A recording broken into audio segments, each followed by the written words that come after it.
What's up, guys? Today we are going to be reviewing Hellblade 2. Now, this game has come out with a lot of mixed reviews. Some people love it, some people hate it, some people are like, meh.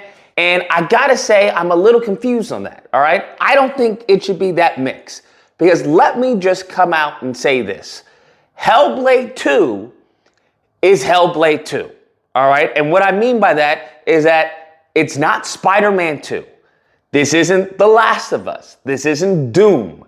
This isn't Uncharted, okay? This isn't Stellar Blade. This is Hellblade 2.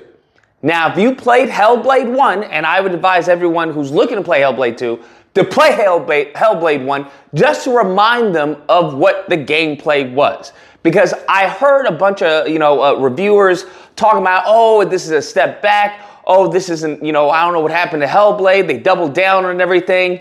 And, I'm thinking to myself, okay, let me double check what Hellblade 1 was.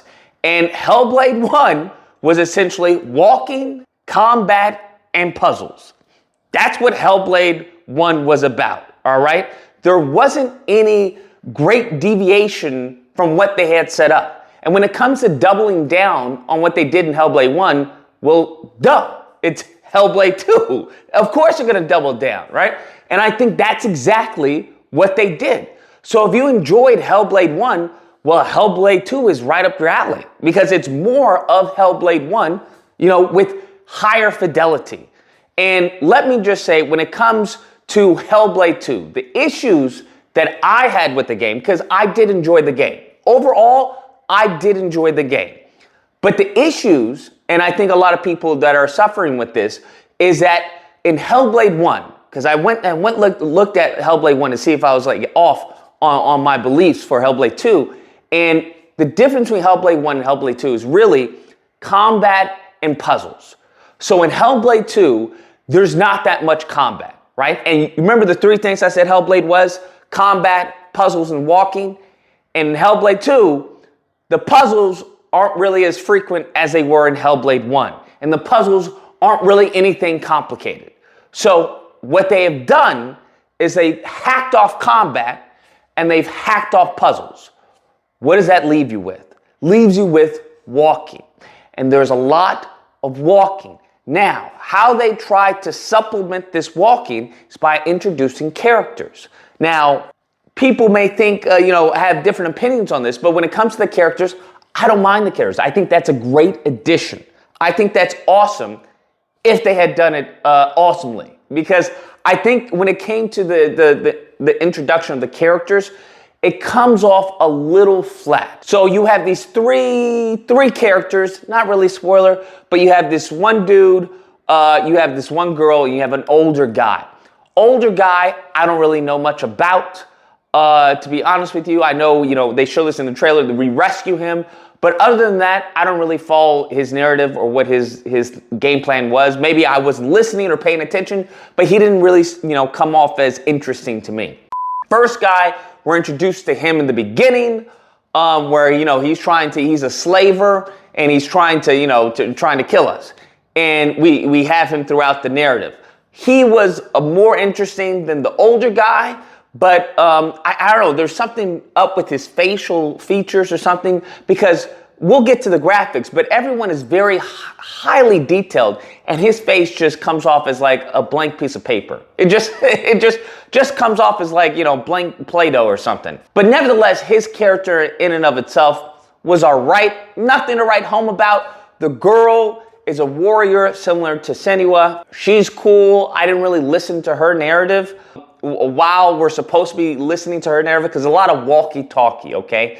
A lot of walkie-talkie, and if you're not interested in the characters, you're not going to pay attention. I think that's what made some of these sections so just painful. So very painful, is that I didn't care about the guy. I didn't care about the girl. I didn't care about the other dude. So while they're giving me exposition via walking, how'd your family, what happened to your mother, what's going on? It's like, I didn't really care. I was more interested in looking at, okay, this is nice, like what's going on here, than I did in following their stories and their narratives. They just came off as like meh to me. having said that, I think that's the biggest problem there. When it comes to the puzzles, puzzles aren't anything crazy. I'm not a puzzle guy, okay? That's just me. I'm not a puzzle guy. Puzzles remind me of homework. That's what it is. And it's a stark contrast to why I play video games. One of the things I play video games was a reward after doing homework. You do your homework, you get to play video games. I'm not looking to do homework in my video games. That's just me. So when it comes to puzzles, I don't mind them as long as they're more streamlined. And they can't be too streamlined because then it's like, okay, why am I doing this? If it's that dumb where I just put ball in box, go over there, put ball in box, then why do you include it to begin with, right? Because that just seems like a waste of my time. It just seems like boondoggle. It's just meaningless, mindless work that you're using to, inflate the length of the game, right? So it's a very hard balance when I come across puzzles in games, okay? Best puzzles are ones that make you think, but not crazy think too much where you have to look it up, and aren't too easy where it just comes off as a waste of your time. When it comes to these puzzles are, I don't know, a gray area, bruh. They're somewhat of a gray area. I think there are some, obviously, that are better than others, but there are some puzzles when it comes to these balls. They have these balls you have to set fire on and put balls, and then it lights your path and stuff like that. Some of them are like, okay, all right. It's not to the point where it's like brain dead, I would say, but it's to the point where it's like, okay, this is lasting longer than I needed it. This is like, I'm just walking over here to do here. I think the better puzzles are the ones where you have to light the fire to guide your path and things like that, or, to lead your path via the light. That was better because it was a little more interactive with the environments and the areas that they have. But some of them were just like, yeah, we could skip this. It just is what it is. There wasn't a lot of interactivity especially from what I recall in the first game, because I remember this one puzzle where you had the face, right, and you look through it, and it brings you into a new world. The creativity with the puzzles in the first game is nowhere near here present in the second game. It seems like they streamlined it to almost a fault, unfortunately. I liked the puzzle in the first game. Second game, it was just like, I don't know what this is. So if people really enjoyed the puzzles in the first game or are looking to get some crazy puzzles in the second one, you're going to be disappointed. Just is what it is. You're going to be disappointed, all right? When it comes to the combat, wasn't heavy in the combat, in the first half of the game. And I think that's when the strongest point of the game is the combat. Now, I've heard a lot of people complain about the combat. Oh, it's 1v1, unlike the first game where you had multiple enemies, complaining about, the parry and everything. Listen, I looked at the combat in Hellblade 1. It's the same thing for the most part. It's the same thing because you may have 2 or 3 people, in the arena, but only one is attacking you. So essentially, it is 1v1 in Hellblade for the most part. You're battling one person, right? You'll have another enemy on the sidelines, but they won't attack you. They'll rarely attack you while you're fighting one person. So it's very much one, defeat that guy, on to the next, and go on to the next. If you have 3, defeat 1, defeat 2, defeat the third person. It's very rarely you have to juggle all of them at the same time, because that's not where the combat mechanics shine. They just don't. They shine on 1v1. And I think that is where they hyper-focus in Hellblade 2. They gave us, I would say, a very refined, hyper-polished rendition of the mechanics in Hellblade 1. So if you don't like the combat in Hellblade 1, you sure as heck aren't going to like it here in Hellblade 2. One of the things I like in Hellblade 2, I don't know if they did in Hellblade 1, they could have, but there really is no hand-holding. It's very much, they expect a certain understanding of, mainstream games and mainstream combat mechanics, squares, light, triangles, heavy, to dodge, to parry at the right time of impact. And, during certain struggles, you have to hit the button, right, to tap it to get free of the struggles. And there was something that was organic to it. Something that was like, okay, I have to find my way around the mechanics of the game, of the buttons. And obviously they have the buttons listed, and if you don't want to experience that, just go to the options. But even when you're knocked down, it's like, okay, how many times can I get knocked down before, I die? Like, there's no health bar, right? So you just have the redness of the screen around you, and she's, in this, defeated state, and I'm like pushing buttons, and I'm like, I guess you want me to push buttons so I could get up. And, she gets up just as, the person's about to strike. They have this really nice transition. From an animation perspective, this thing, okay? The combat when it comes to an animation perspective is God tier, all right? The sequences are rivaling, I would say, Naughty Dog, some of the sequence of Naughty Dog, okay? And The Last of Us 2 and whatnot, when it comes to the transitioning. You'll defeat an enemy, and then you'll either get bumped by another player or another enemy, or grabbed, or jumped on, and it transitions into the next enemy. How they do that is really, really well done. I like that, as opposed to maybe me, trying to see, okay, circling around to see who's the next person. It's like the game then shows you, all right, here's the next guy. And they do that very smoothly, very organic to the fight scene. So it never got repetitive to me. For me, it never got repetitive, because I was like, yo, this is really nicely done. I don't know, it was like a treat seeing it, and when some of their enemies, the attacks, it lights up. So I'm like, okay, you would try, blocking it or trying to parry it, and you couldn't do it. So I was like, okay, I now understand they want me to, to dodge, to bob and weave these attacks. It was an organic way of teaching the player how to fight, how to win the battle.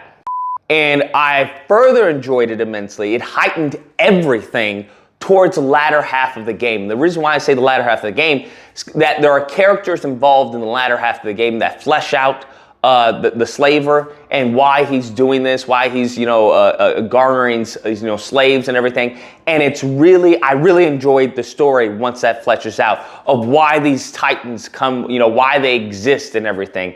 And I really enjoyed that. And I think if they had just built stronger, side characters, this really would have been an amazing experience. Because I think one of the issues that I faced personally during the walking segments is that I didn't care about who I was walking with. Now, if this person had been interesting to me, or if they had been something that resonated with me, maybe a tick, maybe an issue, maybe a scar, or maybe a cool story that I wanted to learn more about them.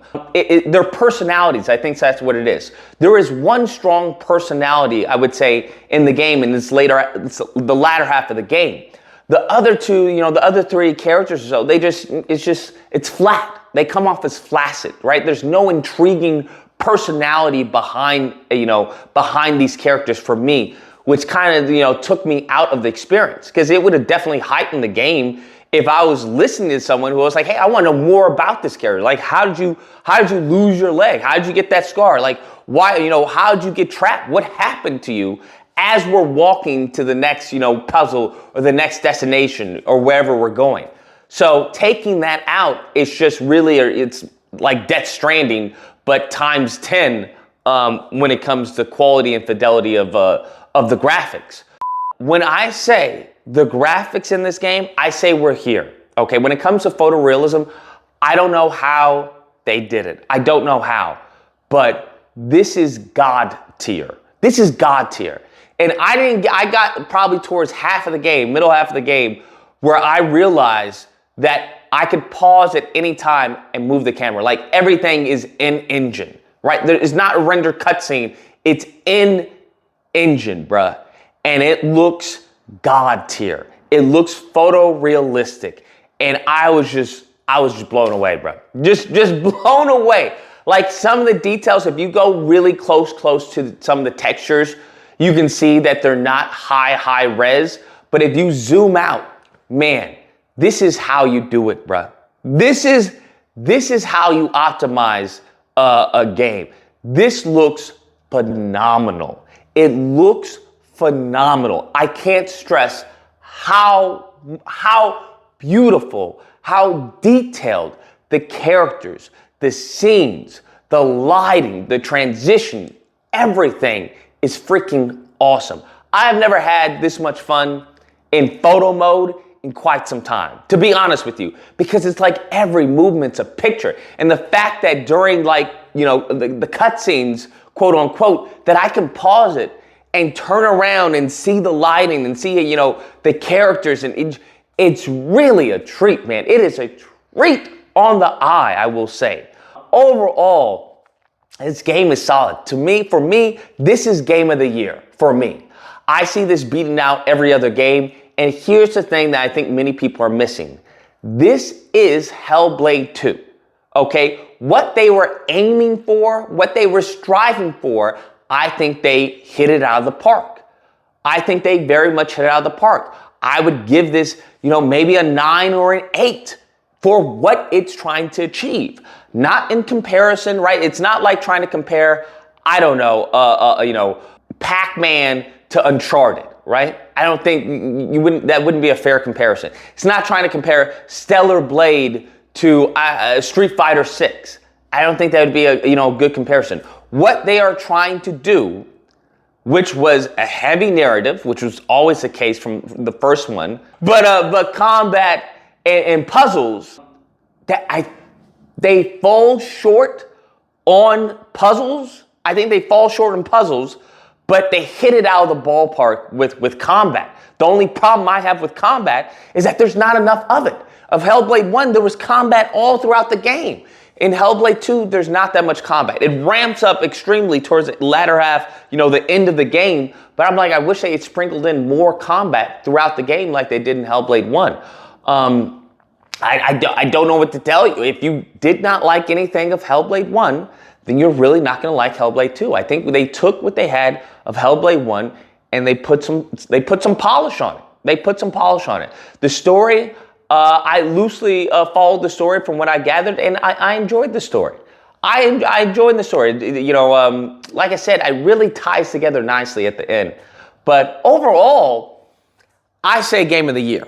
That's what I say. I'd say they're coming out with game of the year this year, if I'm not mistaken. I think we have Wukong. That's a rival, obviously. I don't know if anything else, obviously not Indiana Jones. I don't know if anything else is going to compete against this that I can think of. But, to each his own. Anyways, hope you guys enjoyed the video. If you did, please feel free to like, dislike, comment. Let me know what you guys think. Did you play the game? Did you finish the game? When it comes to length of the game, Hellblade 1 was 4 hours. Okay? It was roughly 4 hours. So I don't know anybody who's complaining about Hellblade 2 being 5 hours. Be like, oh, it's 5 hours. I think this whole gameplay length argument is dumb to me. I don't care about gameplay length. I care about the quality of the gameplay. All right? That's just me. Hope you guys enjoyed it. Like, share, comment, subscribe, and until next time, keep animating.